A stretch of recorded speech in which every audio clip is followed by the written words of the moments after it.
Obugalo bw'amaanyi sibuulira. Yes. Hello everyone. Hello, how are you? Muli mutya? Muli bulungi? Mwebale nnyo okuwagira Fresh Kid. Mwebale nnyo, mwebalire ddala. Nze Florence Nakiwala Kiyingi, mukwano gwa Fresh Kid. Bantu bangi nnyo basalawo emyaka mingi ko emabega okutambula ne Fresh Kid Patrick Ssenyonjo.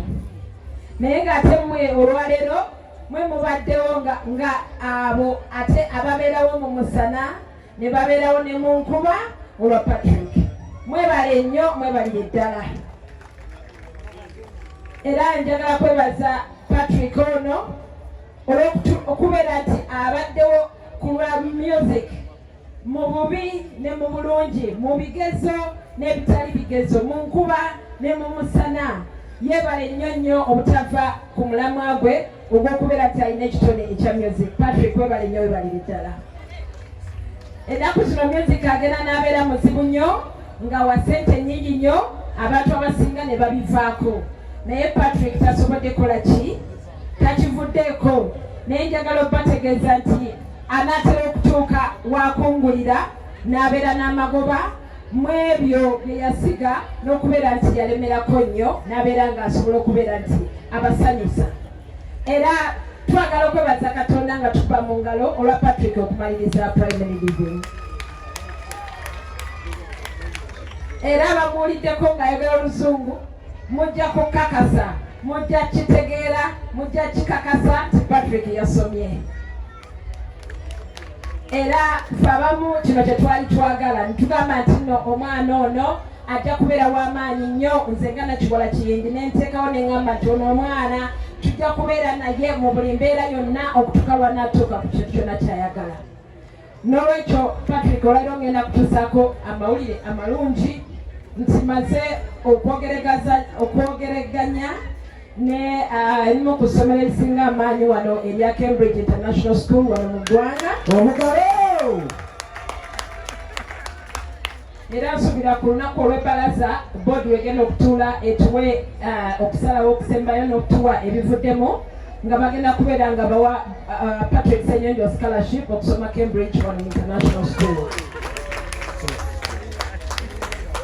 Era nga njagala okubategeeza nti Patrick agenda kuvako ku ddaala ery'okuyimbira wano ku loko, abeere ng'asobola okubeera ku ddaala ery'okuyimba nga international star wano mu Africa.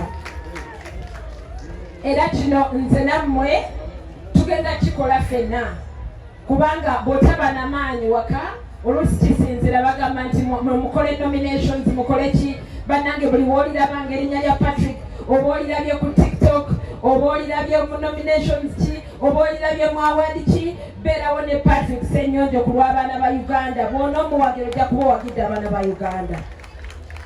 Era neebaza taata we Fresh Daddy olw'okubeera nti wasobola okukwata ebiragiro byonna nga bye twabyogera byali biruma nnyo.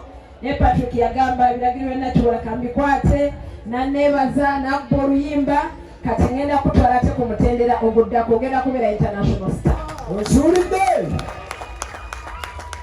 N'olwekyo omusabe nnyo Katonda, mumusabire aleme kuva mu mulamwa, mumusabire agume, mumwagale nnyo, mumusuusuute, mumutiitiibye, mwe mubeerewo neera. Panulya my people, Nanwan Jan, this is my last born daughter. She just returned. Naya somere wala, my other daughter Maya. And my PA Charles. Tugenda kesa, tugenda kutoka kusaweza abaana we babagambira nti kati bana kudda waka. N'olwekyo Fresh Kid, we are here all the way with you. We love you. Thank you. Kirungi nnyo, toyanziza nnyo.